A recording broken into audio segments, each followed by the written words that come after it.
Welcome everyone to the Elevate Health podcast. Again, I'm your host, Jeffrey Rennie. I am visited today by a really special person, Jeff from Health Markets. Jeff, thank you for coming on to the show. Glad to help. Glad to be here.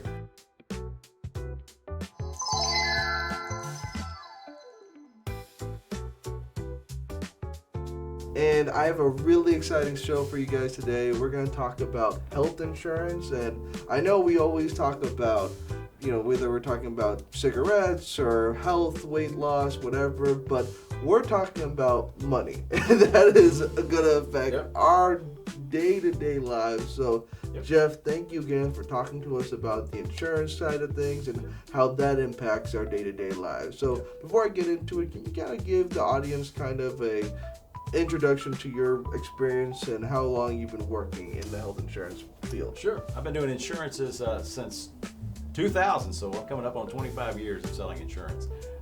Primarily doing health insurance since 2005. Seen a lot of things happen with changes with rules from the government and then with the carriers. Seen premium differences.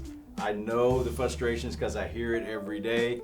And maybe that's a few things that we can address. Yeah, 25 years is a wealth of knowledge, and it's just so good to see someone that knows exactly what it is that insurance is from all angles, right? So, speaking on to that, how has the landscape of insurance changed in the last 25 years? I know we talked about Affordable Health Care Act and everything like that. Talk to me about that, though. There's two things that's changed in the last 25 years. One of the things that's changed early on, let's say 2005, was with those that are 65 plus on Medicare. They were mandated that they have to have a Part D, as in drug, program, or they end up with a penalty. And the penalty is not one time; it's for life. It marries you. And so that made things really popular with Medicare Advantage programs because they were considered a Medicare Advantage program. The other things that really changed in 2010. It went into law and then it was implemented in 2014. The Affordable Care Act, the Obamacare, Marketplace, it's all one of the same. That's one of the biggest changes. I'd say that would be the biggest change because it not only affected individuals, it affected employers as well because they had some mandates that they have to follow. That was a milestone for a lot of people, and you would say it was something that was benefits and there were some negatives, right, for everyone. Like for instance, pre-existing conditions was something that was huge back in the day, and this kind of helped with that, right? Oh, I think so, big time. I definitely think that there was something that individuals needed outside of an employer plan, because there was individuals that would stay with an employer that they hated their job, but they stayed because of the insurance. It was tough for them to get insurance on their own because of their health. It was just judged on them, not the group. So it's a very interesting thing for insurance, and we talk about insurance all the time. We talk it on socials, and we talk about it in the media. And I just feel that there's such a misconception on what insurance is and what it's meant to do. Mm-hmm. Can you kind of demystify some of the misconceptions that we have about insurance? Sure. So health insurance primarily is to protect your financial well-being when your well-being is compromised either by sickness or injury. Mm-hmm. And so... Well, you guys are not just trying to take my money? That's not what it is? No. And sometimes, if you're in really good health and or you're paying a hefty premium and you feel the sting of it, that could be the attitude that they just want to take my money. I hear it a lot. Yeah, man, I pay this much. I shouldn't have to have a copay. I shouldn't have to have a deductible. Mm-hmm. And what is this max out of pocket thing? I pay this much money a month. So it doesn't cost you any more for your policy to have a seasoned guy. And get advice from him. Say if you don't know what an HMO is, we do. We can tell you what an HMO or a PPO is, and then they come in. What's an EPO? We can tell you. What's a deductible? What's a max out of pocket? Can I see my same doctor? Let's look at let's just kind of dig in and educate you enough. And I want to educate. A seasoned agent wants to educate like if you came in for health insurance, you didn't know anything. I'm going to spend extra time to educate you so you don't aggravate me later. Yep. I mean, it's going to save me. I'm going to invest time initially, so it's easier for both of us. Give me a broad definition of like health insurance, and then we go from HMO, PPO. What are these like terms that we talk about? Yeah, health insurance. So let's just kind of relate it to like car insurance. Yeah. Okay. Well, if I wreck my car, I have insurance to pay the majority of cost. Mm-hmm. If you have a heart attack, you have a health insurance policy to pay the majority of cost. Yep. Homeowners insurance, storm comes, blows your roof off, you have a homeowner's policy to pay the majority of costs.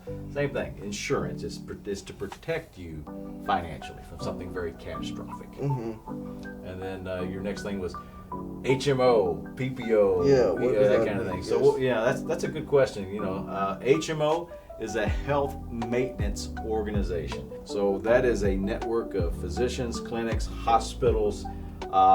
It's in this box, okay? Yep. And you have to stay within the box. Now, if it's an emergency, you're okay. Emergency is emergency. You're going to be covered wherever you go. Mm-hmm. But you're going to more than likely too with that HMO. Most HMO plans, you have to have a referral from your primary care physician. It's more of a managed care. And it's more cost effective for the carrier, and it would be more cost effective for you. Yes. Some people say, I don't like that. I don't want to have to get a referral. I don't want to have to be obligated to a smaller network. I travel. I'm too busy to get that referral. I just want to go see the specialist. That's a PPO plan, preferred provider organization. PPO plans are a much broader network. Normally they're national, and you don't need a referral.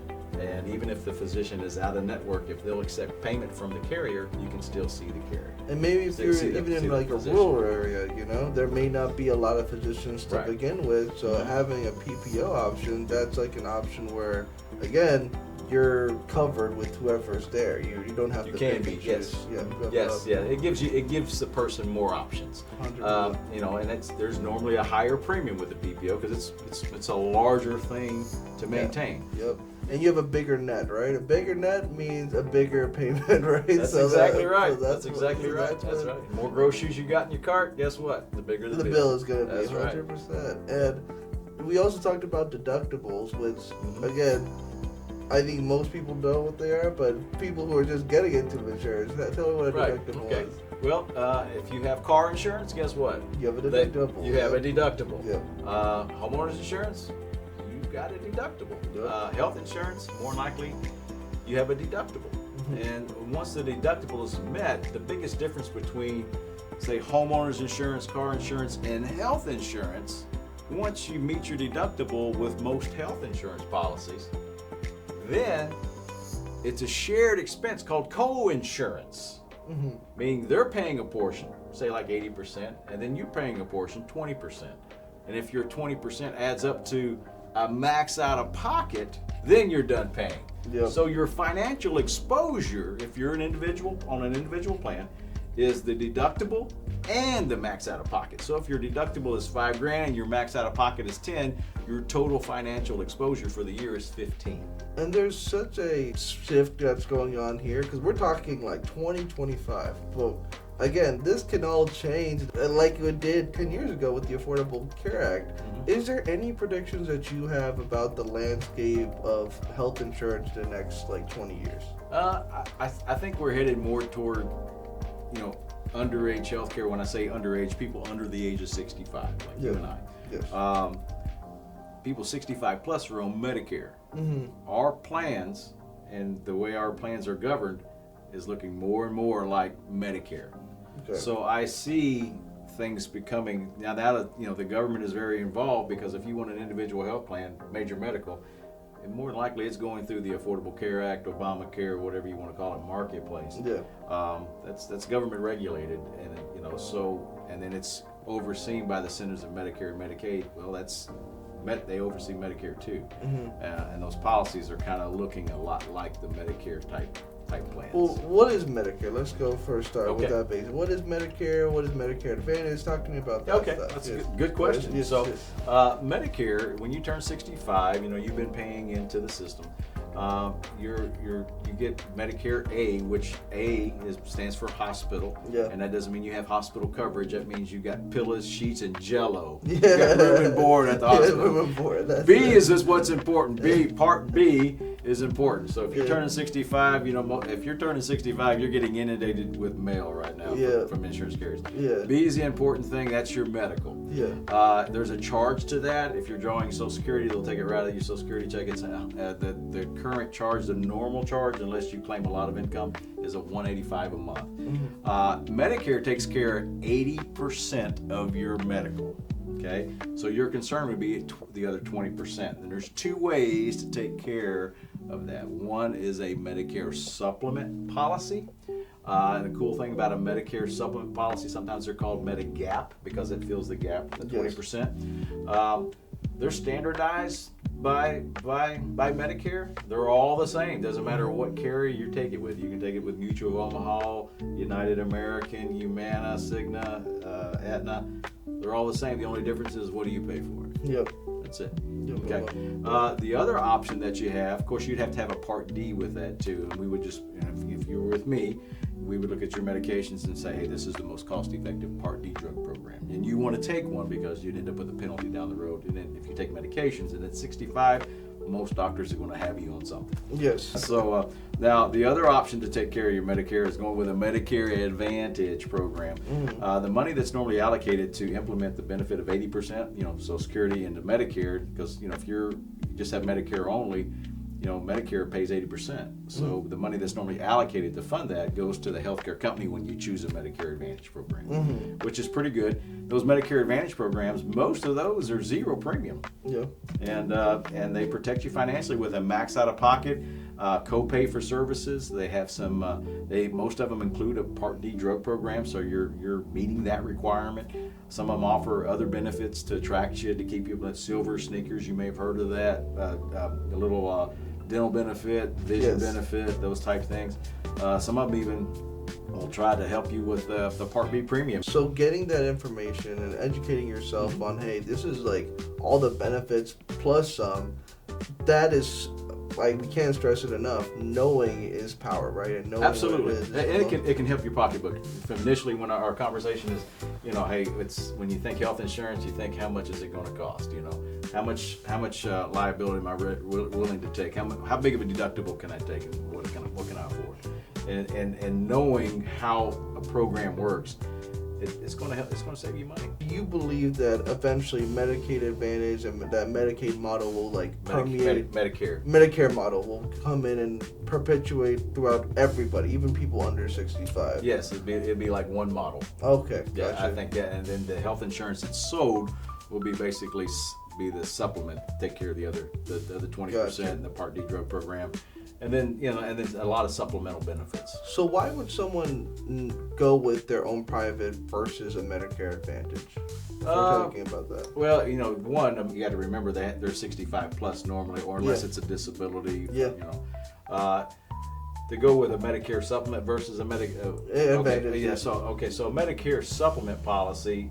If you're nomadic, and you're in an RV and you're traveling everywhere, you're not staying with any given network. You may be very rural. I have seen, especially in Florida, they go up and down. Like go back up to New York in the summers, and then come down here for the winters, right? So it's again, people travel. Medicare supplement would be idea. If you want to be a little more cost effective. You can go PPO with a Medicare Advantage. If you have two locations, more than likely an HMO is not going to be so great for you. I'd say a supplement. If you just I don't want to worry about a network.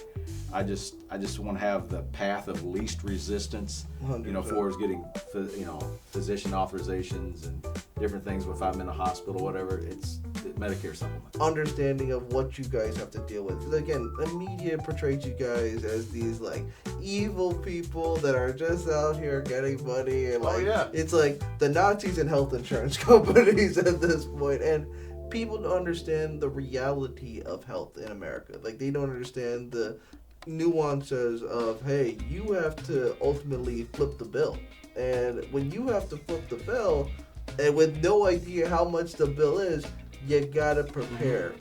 So again, if you're a person like me or someone that's active, you're not going to see why the point of it. But if you're someone that actually has to pay for, not just guys like me, but other guys that are not living healthy, not practicing proper maintenance of themselves, then you also are in that tough situation, right? Where you're kind of working with both parties. So I really do appreciate that perspective, Jeff, and I think it's important to educate on that. Absolutely, I think so.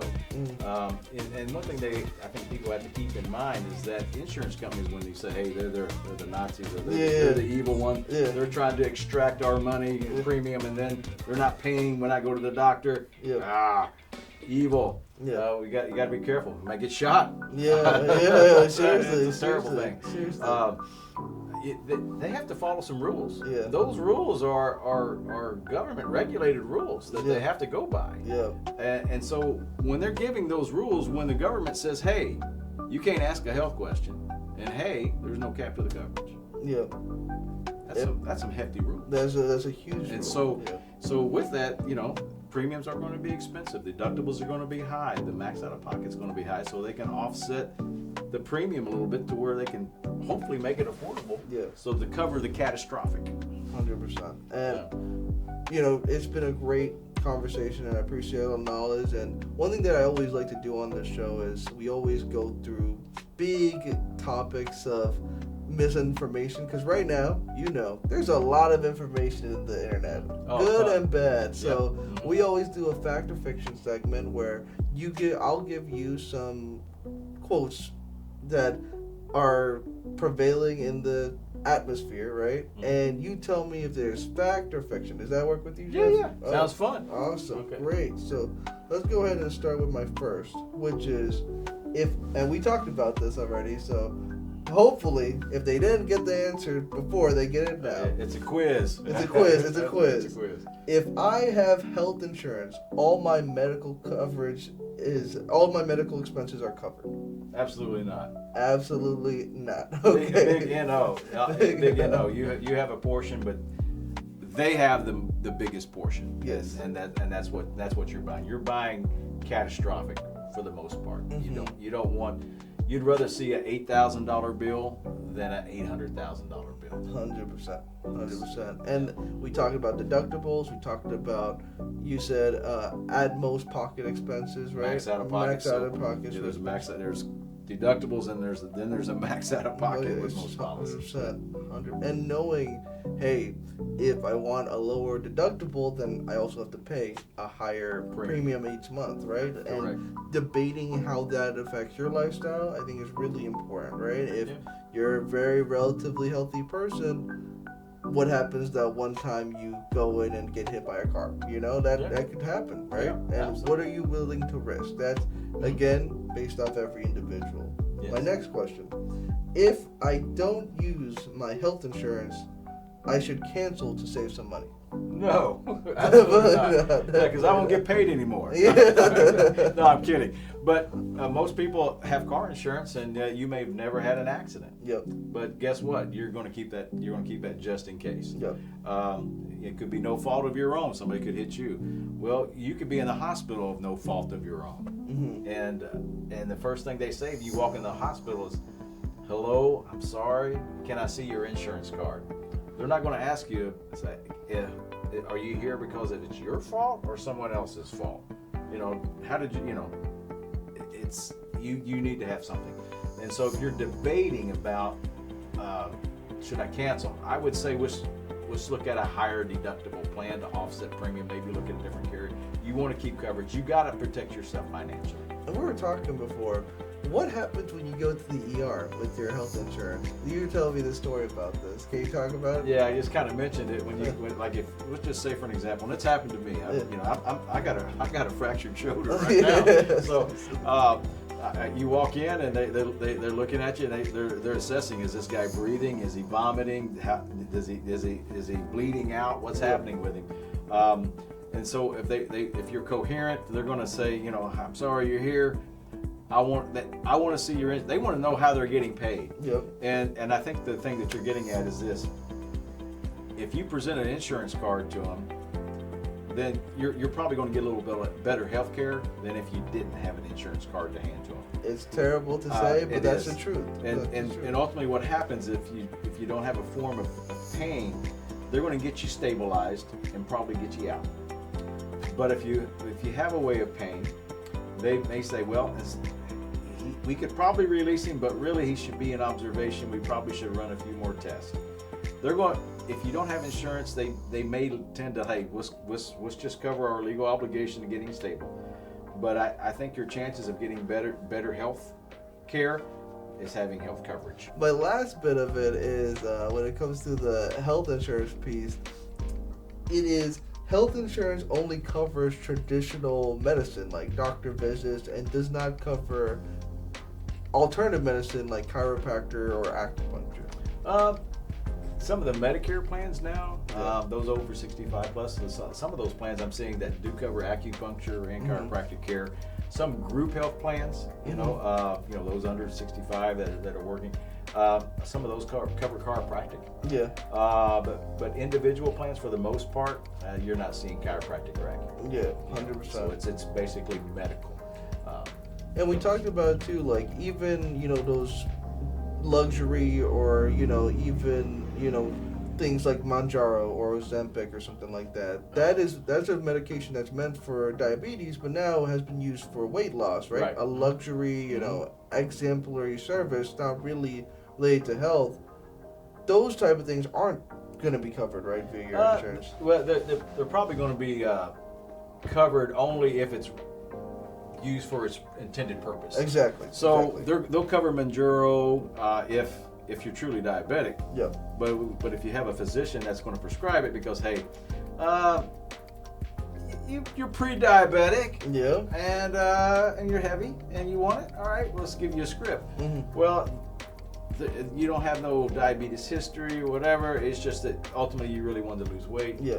They're going to question that. They may insist on what's called step therapy. Try a different medication for this pre-diabetes problem that you got, or they could deny it. So it has to be intended, for the medication to be covered. If it's and it has to be on the formulary. Yeah, 100%. It has to be on the formulary. And that's the biggest thing too, right? Knowing exactly what you're being covered for, that's the biggest piece of it. And having that conversation with people like you, I think is huge. Just, hey, this is my coverage, this is what I get. And I'm sure, like you said, it makes your life easier so they don't complain and there's like that clarity, of course. Yeah. Like, I think a lot of people like putting their head in the sand and just like, when something happens, like, whatever, like, I'll deal with it then, but knowledge is power. It is. And if you know exactly what you deal with, again, it makes those situations less scary, less, crazy from an already crazy thing, right? I'd say so, and I think for anybody that already has, look at if you haven't, go look at your current plan. Most carriers have a website you can log into. Look at your plan benefits. Look at where your urgent care centers are. Look at your list of formulary medications. Just understand what you purchased and who you're able to see and all that's available to you. Know where you're vulnerable. Hey, if I have to go in the emergency room, I'm looking at this much money, whatever. Maybe I should consider a supplemental benefit that covers, that expensive cost, that puts money in my pocket, not just to pay the bill, but maybe I want to take time off work to recover, but I still need to pay my mortgage. So those are supplemental benefits. Jeff, this has been a great conversation. I'm really grateful to have you here. Yeah. Is there any last piece of advice you would ask anyone, tell the audience about health insurance, and just anything you would want to let them know? Yeah, so your current health policy more than likely pays for your annual wellness 100%. Take advantage of it. Go get your annual wellness check. They'll pull your blood, your urine, advise you, whatever. Know that, hey, you're in good health, because you don't want to not go and then 5 years later realize, hey, there's a problem, and guess what? That problem has been festering for 2 or 3 years. And if you would do an annual check, guess what? It could have been found and prevented. It'd save you a ton of time and a ton of money. Take advantage of that. Please do. It's an ounce of prevention is a pound of cure. That's the biggest thing. And that's with all health insurance policies, they offer an annual wellness of 100%. 100%. What'd you say? An ounce of prevention? An ounce of prevention is a pound of cure. Is a pound of cure. I love that. That's right. Guys, Jeff, thank you again My for joining pleasure. the podcast. Yeah. It was a great conversation. Guys, if you have any questions or comments, keep putting them on the comments down below. We'd love to hear it. And let us know what you want to hear on our next podcast. Again, my name is Jeffrey Rennie, signing out. Peace. Peace.